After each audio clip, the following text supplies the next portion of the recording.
former Education Secretary Justine Greening calling for a further referendum on leaving the EU. Justine Greening explains why she thinks the public should get the chance to vote on the government's Brexit deal. I think the problem is that Parliament will vote against it. I think that Parliament will also vote against a no-deal scenario, and effectively what I'm saying is Parliament's stalemated and it's gridlocked. We've reached an impasse, and I think whatever the option on the table, Parliament will vote it down. That's why the only way through this now is to take that decision away from the hands of politicians and put it back into the hands of the public for them to be able to decide.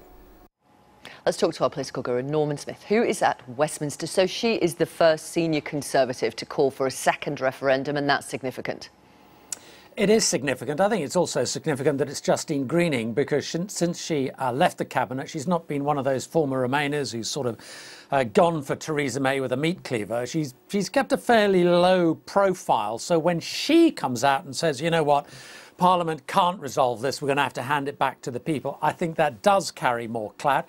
And you just get the sense the idea of a second vote is just beginning to come back into focus. We know Labour are now saying, well, we're not in favour of the idea, but then again, we're not closing the door to it.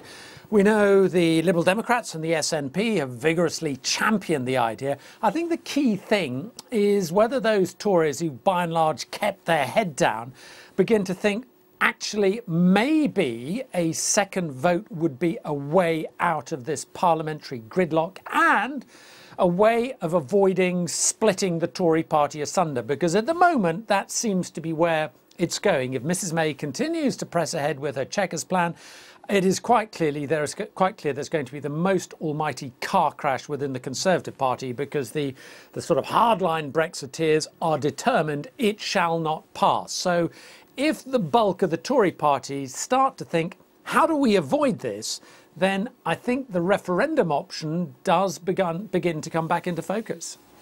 Cheers, Norman.